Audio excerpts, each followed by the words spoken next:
Welcome everybody to the discussion of GS paper 4 ethics. Today myself and Lapri sir we will be discussing the recent GS paper 4 of ethics 2023. We will provide you with the basic coverage of the concepts that have been asked by the UPSC, from where they were asked and what was the basic things that you were required to mention in the paper. So let's first of all see how was the paper of the UPSC. Have we seen any change in the pattern of the paper of the UPSC, and from where or which topics the questions were asked? So what is your analysis with respect to this paper? See, I feel there is certain changes as compared to the last year. Last year, both in section A and section B, the case studies were very lengthy. Questions in section A also, they were around 6 to 7 lines and questions were asked. And because of that, many of the students were not able to complete the paper, especially the case studies. Many of them I came across, they left 1 or 2 case studies, or if they attempted, they were not able to do that. But this time, the exam is more like, it is not on the lengthier side. Straightforward questions have been asked. And in case studies also, if we see, the things are very specific. Like they have, in sub parts, they have asked very specifically what you have to describe and what you have to not. So coming from where the topics were asked, we have been able to discover that the majority of the topics, UPSC basically remained straightforward, strictly adhered to the syllabus. It did not diverge very far from the syllabus of the UPSC. By looking at the paper, we can see that the topics from where the questions have been asked, the topic of corruption has been mentioned as it is with respect to your syllabus. Then the topic of international aid, that is also mentioned in your syllabus. Then if we talk about work ethics, that is also as it is listed with respect to your paper. Then moving forward with respect to the other things, teachings by the social reformers. This time they asked Guru Nanak Dev Ji. Yeah, social reformers, we had Guru Nanak Dev Ji. Then we had with respect to Swami Vivekanand, we had with respect to Mahatma Gandhi, and one there was with respect to Jawaharlal Nehru. And moreover, they were on like easier side. Easier side, yes. Guru Nanak Dev Ji question was straightforward, and yes, in these also, I don't think so. It was very difficult for the students to decode the answer. Yes. Talking about the other topics, there were some questions basically where some technical terms were asked, but as such they were also in some sort of context, right, with respect to the corporate governance was there. Plus, along with this, basically the topics that have been already mentioned in your syllabus, you can also analyze that somehow these topics were in your current affairs. For example, if we talk about with respect to work ethics, me and sir were discussing that the topic was already there in news with respect to the Hindenburg case. Okay, and then if we talk about the international aid, there was already an ongoing issue with respect to Sri Lanka, Bangladesh and Pakistan. The question was somehow left out. And even the most astonishing that we saw, me and sir basically when we were analyzing the paper, that a question that was asked with respect to social capital and governance, that question has been repeated from the previous year UPSCs, right? The social capital also was asked in 2019 preliminary. The term itself was asked, and also in 2015 mains paper the same question was asked. If we also see the previous year questions, so if the students are focusing and they are analyzing the previous year questions, easily out of the first 13 questions in part A, 5 to 6 questions directly or indirectly, they are coming again and again. It is more about like you have to connect them with the current events, because they are asked as per the by linking them to the current, as sir has already told. And on case studies also, I think the basic theme is same. Little bit some of the current events, again they have connected them to the case studies. So let's also come across the case studies. In our classes, we already stated that this basically there are some issues on which you can already prepared some of the topics. For example, I myself told in the classes that see the issue of landslides or the issues with respect to environment in the case of Himalayas, that is a very debatable topic. Further, the other issues with respect to, for example, work and personal life balance, these are some of the core issues where basically UPSC has again stressed upon.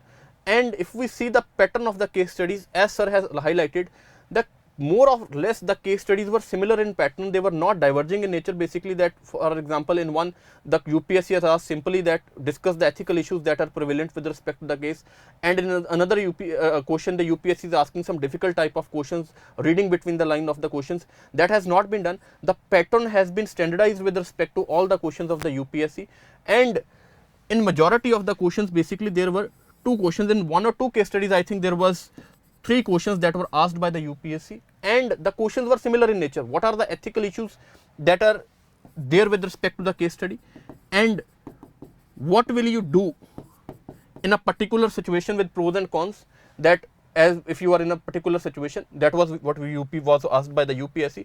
So more or less we can state that the paper was more on a simple to moderate side rather than going on the difficult side, because it was strictly in coherence with the what we say your syllabus. It was simply with respect to what has been listed in the syllabus. UPSC has stressed upon that syllabus is most important with respect to your preparation, and those who have already covered the topics have focused upon the current examples, they will for sure basically be gaining good marks in the paper.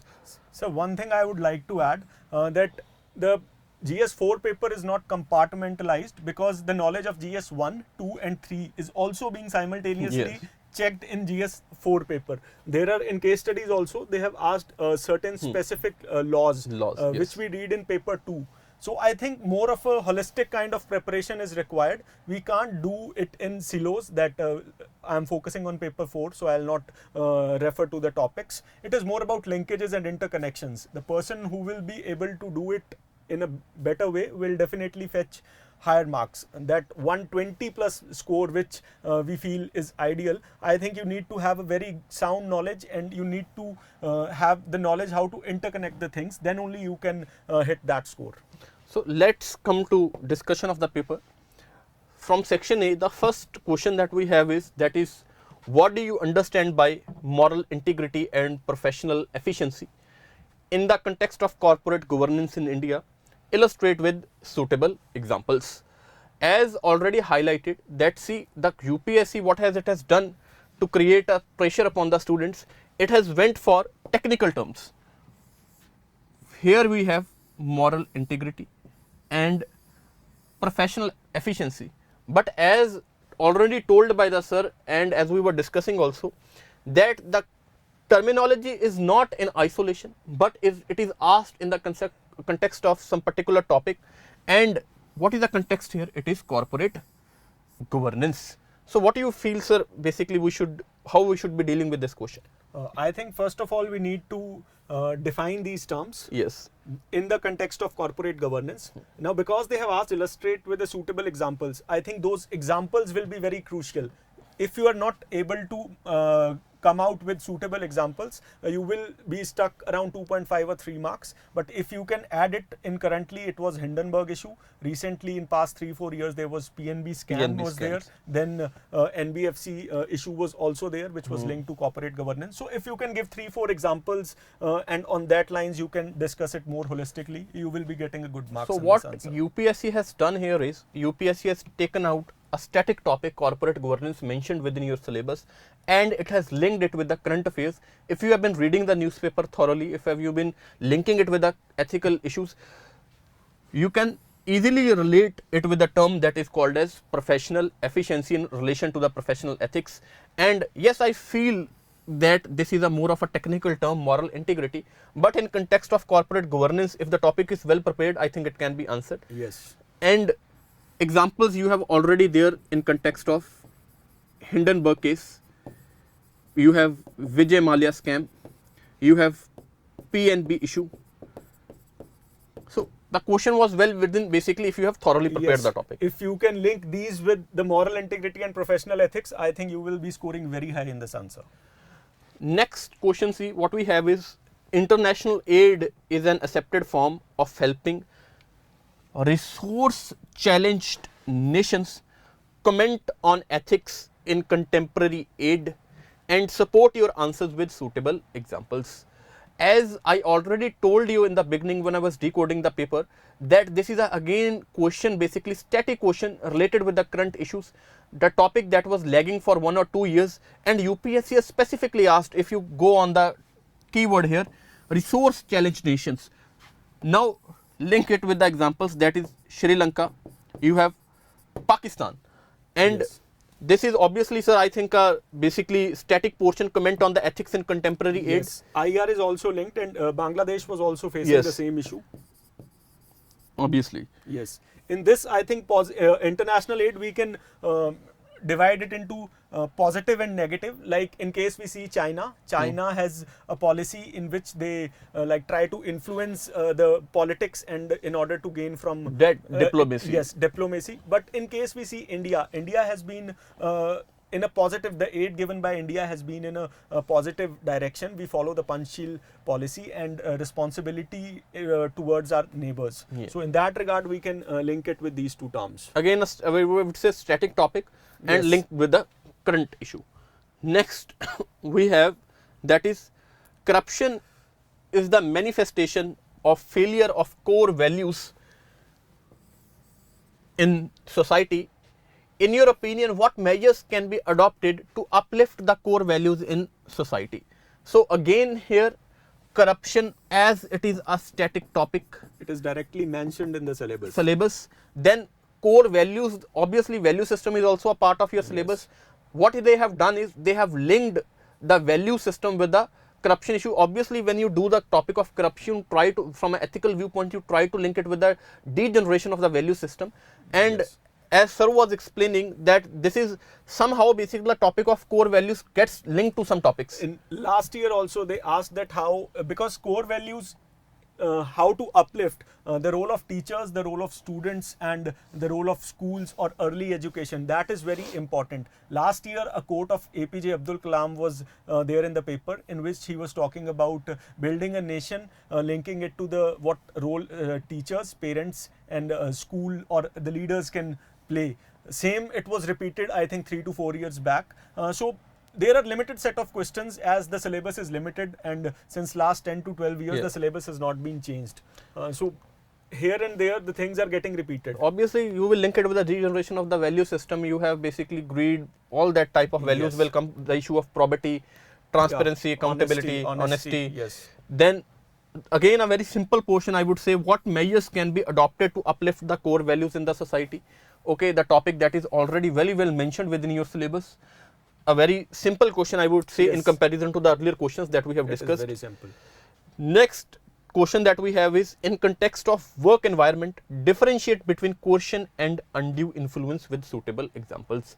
Again, as I already mentioned, somewhere the technical terms were mentioned, and here also it is mentioned with respect to coercion and undue influence. But again, the technical terms have a context where it will be easier for you to mint the answer at the spot, and the context here is your work environment.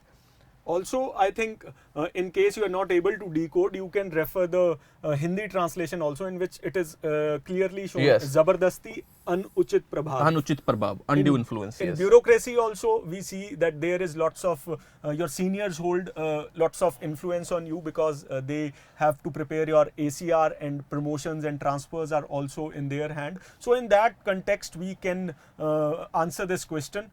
Also, we can link it to both public and private life. Yes. And political interference also can be seen in this regard. Obviously, you can very well write with respect to question that how juniors or subordinates or colleagues are threatened by the superiors or even the politicians to get their work done. And somewhere there are also the instances where the mechanism of force is not used, but somehow the individuals are manipulated into getting the things that are required by the superiors. So I think the answer could be minted, and examples can be taken with respect to both the public as well as the private sector. It is better if you can narrate, or you can mention some of the current case that has happened in newspapers without like mentioning any name, or simply the context could be mentioned. Yes. Moving with respect to our next question, Next you have quotation based questions. Here first one that is given by Mahatma Gandhi. As already told to you in the starting, even with respect to quotation based questions, I would see that basically the quotations that were asked this time, they were simpler in nature than the earlier years. You could easily decode them or link it with the basically current issues or current societal applications. The first one that we see here is the simple acts of kindness are far more powerful than the 1,000 heads bowing in the prayer given by Mahatma Gandhi. So the what I would say the technical term or the keyword here with respect to your question is kindness, and you can relate easily it with empathy and compassion and can revolve your answer around it. What is your opinion, sir? Basically, the basic theme is that most of the in today's world, rhetoric is more, but the acts are not done. Like we see our politicians, they promise a lot, they say a lot that we are doing this, we are doing that, but they, as compared to the acts done by them, that is very less. So I think in that regard, in current, because it is asked, convey you in present context. So that is very important thing, because what UPSC is specifically pointing out, you need to answer that thing specifically, because then only you will get more marks. Sometimes we feel that we have written lots of things, but we miss the context what is being asked. We can say that they have not asked for examples, but they have indirectly asked for the examples, that you quote the examples, provide for the application of the question. Next we have is that is to awaken the people. It is the woman who must be awakened. Once she is on the move, the village moves, the nation moves, and the family moves. Given by your first Prime Minister, that is Jawaharlal Nehru. So the context here is again women, and specifically if you can read the question that how women is aiding to the growth of the empowerment of the family, empowerment of the village, and how without the empowerment of the woman, the empowerment of the nation cannot be done. So the question is basically about women empowerment. You can declassify in what we say various dimensions, socio-political, economic, and see basically how these empowerments will lead to overall empowerment of the woman, and how women empowerment will lead to empowerment of family, village, and nation. Again, it is about interconnectivity. You need to connect all those things. As we since childhood read one quote that if a husband is literate or he gets educated, only he gets educated. But if women gets educated, whole family gets educated. So in that regard, we can link it in today's context also. Next one that we have is that is do not hate anybody. That because that hatred that comes out from you in the long run come back to you. If you love, the love will come back to you, completing the circle. I would say that yes, this was some sort of basically difficult in comparison to the other questions, but you can indirectly link it with the aspects of socialization that is mentioned in your syllabus. It talks about how hatred promotes destructive lifestyle and how love can promote constructive lifestyle or sustainable lifestyle.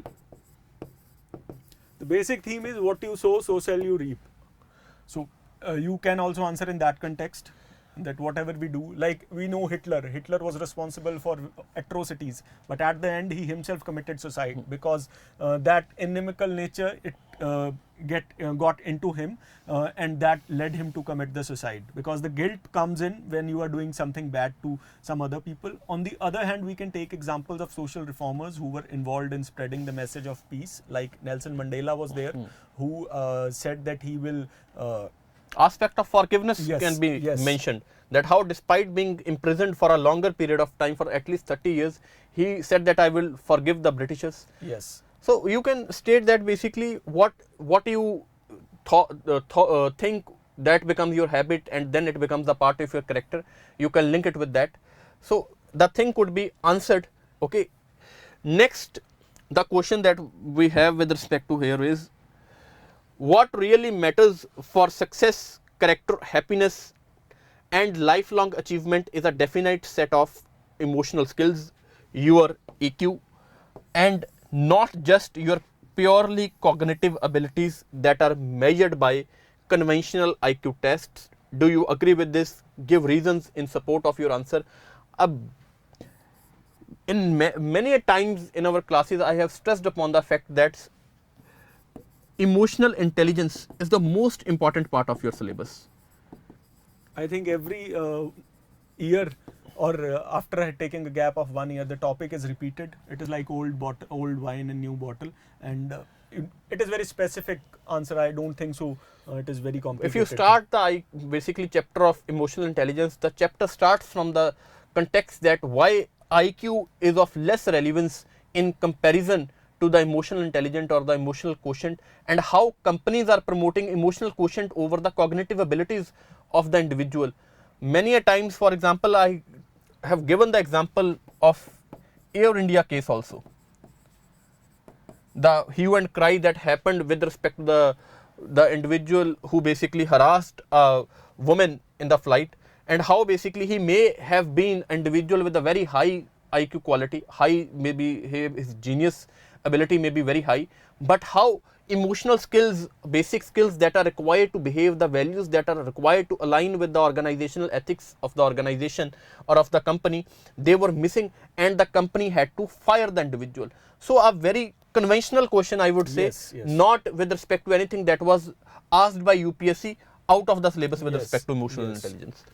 Next question that we have in this context is, that is, differentiate between moral intuition from moral reasoning with suitable examples. See, the terms that are mentioned here are moral intuition and moral reasoning. If you, as earlier also discussed, as stated by sir, if you are not able to get basically what the examiner is trying to ask from you, you can always go for Hindi explanation. Obviously, it will help you some sort of in minting the answer. So basically, see, if you try to analyze here, what is intuition? Intuition is your gut feeling, and that is more or less based upon your emotion. What you feel, or what you feel that what is wrong or what is right. Whereas emotion, moral reasoning has less of a emotion, but more of rationality, or we can say logic applied to it. And basically something could be done with this question. I think in this example, like we can take moral intuition, like the values that are inculcated in us over the period of time, that leads us to have a sixth sense. Like whenever we see our elders who are not known to us, we with a token of respect, we touch their feet. So that is moral intuition. In reasoning, we know that we try to put in the logic that whether I'm taking this decision, it is based on merit or just emotions are involved in that. So it is in that regard. But I think again, the suitable examples would be very important to fetch high marks. We could say that obviously this was, I think, the difficult question, okay, with respect to the other questions, because where other technical terms were provided, some sort of context was provided. Yes. So here simply differentiation was asked with respect also to this was, I don't think so, this has been asked earlier, and sometimes it becomes difficult for the candidate to put this topic, like moral intuition in words, how to define it. So I think that can be an issue. Overall, it can be a medium kind of question. Next we have, that is conscience a more reliable guide when compared to laws, rules and regulations in the context of ethical decision making? Again, a straightforward question from your syllabus.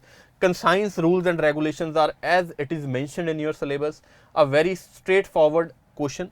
I would say you can make the use of categorical imperative here. And with respect to laws, rules and education, you have a number of examples of social reformers. With respect to slavery, you have. With respect to Raja Ram Mohan Rai, you have. In today's context, basically, there are individuals like Kalyash Satyarthi who work upon conscience that what is wrong in society, we should do something to deal with it. And for example, just take the case of when we were discussing, sir was giving an example of emergency context, that how individuals were able to act on their conscience. Laws or rules, basically, they may be also maybe sometimes unethical in some contexts, and that is where the conscience comes into force. Take the example of Raja Ram Mohan Roy.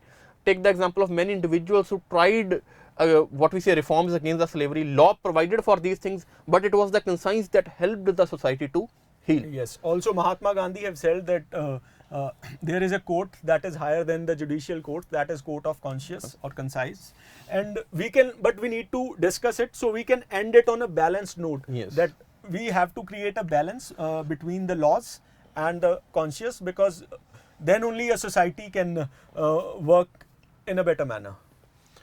Moving on to the next question, that is, probity is an effective system of governance and socio-economic development. Probity as a with governance, it is also mentioned in your syllabus. Straightforward question, but rather some sort of in the reading between the lines question, I would say. It has to be linked with effective system of governance and socio-economic development. Yes. I think you can define probity and then you can make subheadings of governance and social economic development, because that will clearly state that what you are trying to say, and examiner will definitely give you a number, 1 mark or 1.5 extra. Rather example that Yes. can be of very much help here. Yes. Moving forward, I would say the most easiest question here would be, what are the major teachings of Guru Nanak, and explain their relevance in contemporary world. So the major teachings, basically you can always differentiate with respect to equality, with respect to religious orthodoxy, with respect to women empowerment, with respect to sharing. Okay, that can be done. And obviously relevance, I would say it would be linked with the Yes. current examples. We can see that nowadays there are lots of superstitions going on in the society, and Guru Nanak Dev Ji was against those superstitions. He provided for more rational kind of living. So in that regard, we can link it to the contemporary world. I think equality, religion, and the other things that you can easily know, because it is not very different that they have asked. Next we have is, that is, explain the term social capital. How does it enhance good governance? A question that has been straight away taken from your UPSC previous years, that if administrators invest in social capital, the result is good governance. Rather modified, what is social capital and how does it enhance good governance? What is social capital? We all have discussed in our classes that it respects mutual trust, loyalty, not only between the government and the citizens, but also between the citizens and the other group of citizens. But and then you will try to link it with how it enhances good governance by, obviously, if there will be mutual trust, loyalty between the administration and the citizens, it will create a long way to enhance not only the social capital but also to build the relationship, will basically build some sort of legitimacy and credibility of the administration. Yes, it will lead to like there will be more efficiency among the people, there will be more bonhomie, and that will lead to better results in the society. I would say a rather easy question. Yeah, it's straightforward question. Next we have, that is section B, case studies. The first case study that we have here is, that is, you are working in a nationalized bank for several years, and one day one of your colleagues tells you that her father is suffering from heart disease and needs surgery immediately to survive. She also tells you that she has no insurance and her husband is no more, and the operation will cost about rupees 10 lakh, and she is from a lower middle class family. You have been empathetic with her situation. However, apart from expressing your sympathy, you do not have the resources to basically help her. Then a few weeks later, you ask her about the well-being of her father and informs that she has had a successful surgery and that he is recovering. She confides in you that a bank manager was kind enough to facilitate the release of 10 lakh from a dormant account of someone to pay for the operation, with the promise that it should be confidential and be repaid at the earliest. She has already started paying it back and will continue to do so until all is returned. Rather, if you have, I have always stated that there are some case studies. In the beginning also I stated that some case studies can be prepared. There are some conventional topics like women is there, child is there, environment is there, and some issues can be seen with respect to the current affairs. The issue of dormant accounts was there in the news, and the UPSC has asked a case study on it. but rather I would say the case study was not long enough. Yes. And if you see the questions also, they are very straightforward, that what are the ethical issues that are involved in this case, and the individual who has provided a amount from the dormant account, explain the behavior, evaluate the behavior of the bank manager from the ethical perspective, and how would you react to the situation. I think last year the case studies were little complicated, they were more lengthy. This time they have clearly asked, you can just introduce the case study by giving the context that in current affairs this topic has been highlighted, or you can also if you are not aware about that thing, you can just write down the gist of that, mention these, and you can conclude your answer. Also, one thing that I would sir, like to highlight, that in order to get high score in case studies, we should ensure that we write more and more ethical vocabulary. Ethical vocabulary. Most of the candidates are not writing that kind of vocabulary, and that is the reason they are not getting high score. And also, if some of the terms related to constitution we can add in, especially DPSP and fundamental rights, that so are much help. Yes, they can help. Moving on to the next case study that we have, that is, just give us a second. Obviously, see here again a case study with respect to the current affairs, landslides, or the basically the issues with respect to environment that were happening in the Himalayan region, and UPSC has asked a case study with respect to that. Something could have been prepared with respect to these sort of case studies, like what would be the response or how should be the response be. In that case, the guidelines, for example, of NDMA that are highlighted. And the second issue, obviously, with respect to such sort of natural calamities is the medical response. And the UPSC has asked a question on this medical tragedy here. Yes, and also I think the candidates who are preparing seriously, they can anticipate these kind of questions because UPSC is just asking from the current affairs only. Most of the questions. And it was very much emphasized upon that how the administration should respond to the needs of the people. And here also some sort of, again, if we see the questions in this context, again you will see that in context to last year, for example, here only 2 questions are asked, and again straightforward questions, that what are the ethical issues involved in this case, and evaluate the options that are available to you being the district magistrate of the area. Again, I would say that basically as such lot of complications were not there. And another thing, sir, if you see the language of the case study, not only it is basically what we say with respect to shortened in context of earlier case studies that were there with respect to last year's, but also the language. If you read it once, you do not need to go it thoroughly basically again and again. In one go, I think you can have it is very lucid, and also the context that is being given, that is straightforward. You can link it to that current events only. Next, if we move forward to next case study, that is again a case study with respect to, as earlier highlighted in the starting of our class, that was with respect to management of professional life and your family life. In society paper 1 also, the cuddle is being replaced by the mobile phone. That was one question that we have seen that over the last 2-3 years that is happening in the society. And same is the case, as I said, that everything is linked. So this time they have asked it in a form of And I would say that if you are practicing case study, this is one case study basically I think that everybody would have practiced somewhere. That this is a basic standard case study that you come across in some sort of what we say papers or test series. And again, here we will also see the questions that were there in this context. Again, very simple, straightforward questions like the earlier questions that discuss the ethical issues that are involved in this case.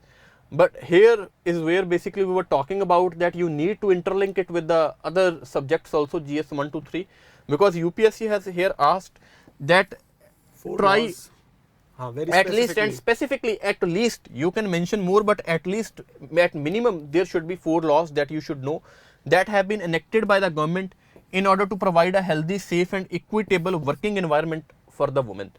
Again, the case, but basically the knowledge with respect to your society and social issues is handy here. And imagine you are in a similar situation, what would you do to mitigate such working conditions? Again, similar question with respect to earlier case study, Yes. where it was highlighted that how you would what we say Yes. respond to the situation. They are putting you in that situation. And with respect to our next case study, that is, just give us a second, that here basically that Vinod is a sincere IAS officer. He is basically a director, managing director of the State Road Transportation Corporation, and that also highlights his sincerity and honesty, that they have specifically stressed upon that he has been transferred sixth time in the past 3 years. His peers acknowledge his vast knowledge and uprightness, and it somehow basically, if you will read it, it comes across as issue of basically both corruption Yes. as well as highlighting Nexus. between politicians and bureaucrats. Again, in past also they have asked the case studies on same line, so I don't think so this was anything new that we were not aware of. Okay, yes. This is more of a standard kind of case study, because earlier 3 they were linked to the current events. Now this one was a standard one. And we will need to see the questions also. Again, basically see the very straightforward question: as conscientious civil servant, evaluate the options available to Vinod. Options availability questions has been asked earlier in previous case studies also that we have discussed. And again, a question with respect to linkage with respect to other GS subjects, because they have asked you to comment upon ethical issues that may arise due to the politicization of bureaucracy. First of all, you should know that what is politicization of bureaucracy and how political interference and this kind of nexus is basically diluting the efficiency and integrity of bureaucracy. What are the issues? Well, obviously, that can be linked with the ethics. Your knowledge with respect to other GS subjects will come handy here. Moving on to our next case study, it talks about that you have been appointed as an additional Director General of Central Public Works Department, that the chief architect of your division is just to retire, and he is working on very important projects which would earn him a lasting reputation. But a new lady architect has come that has studied from abroad and has a very meritorious or skilled individual, and she has made some suggestions that will be very handy with respect to the completion of the projects. But this is not liked by the chief architect. He feels somehow insecure with respect to this thing and tries to humiliate the individual, that is Seema here. And here they have asked you that she feels tensed and anxious with respect to this thing, and she is appeared to be in awe of the individual since he had a long tenure in the office and a vast experience in this area of the work, and you are aware of her outstanding academic credentials and career record, and you want to basically somehow improve the position. And again, see the kind of questions that have been asked. I would not say that it is a case study that is linked to current, but again a standard case study. It is basically a mix of both current and basics, as UPSC is often known for doing the same. Again, the issues, they see the ethical, the first question that has asked, what are the ethical issues that are involved in the above case? What are the options available to you to complete the project? Next, what would be your response to Seema's predicament, and what measures would you institute to prevent such occurrences from happening in your organization? You have seen all the case studies. If you will see that basically the framing of the question with respect to all the case studies is similar, uniform in nature. Every first question involves basically what are the ethical issues. The second question involves basically by trying to put you in a situation that what would you do in certain sort of particular, basically in a similar manner.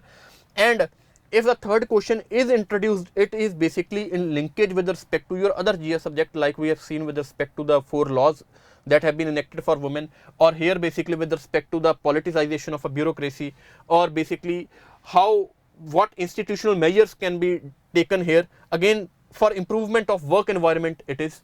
So I would say that basically the paper was on a simple to moderate basically manner, and here basically the things, if you have read in your syllabus, if you have linked it with the current affairs, it was a doable paper. And if you have attempted the full paper, you have answered the demand of the question, you have provided the current and relevant examples, you have nothing to afraid of, rather you will be getting a very good score. And we will also be putting a detailed video analyzing the paper with respect to each and every question, what is the demand, what you have to write. So please stay tuned. Sir, One thing I would like to add, that because it was more of a generic paper, so what content enrichment becomes very important in this kind of paper, because everyone knows what we have to write. So if you are giving that extra knowledge, I was talking about that vocabulary and current examples and also the constitutional terminologies, they will definitely give you an extra edge over the other candidates. so that would be all. So we will meet in a detailed video covering the paper of ethics. See you soon. Thank you.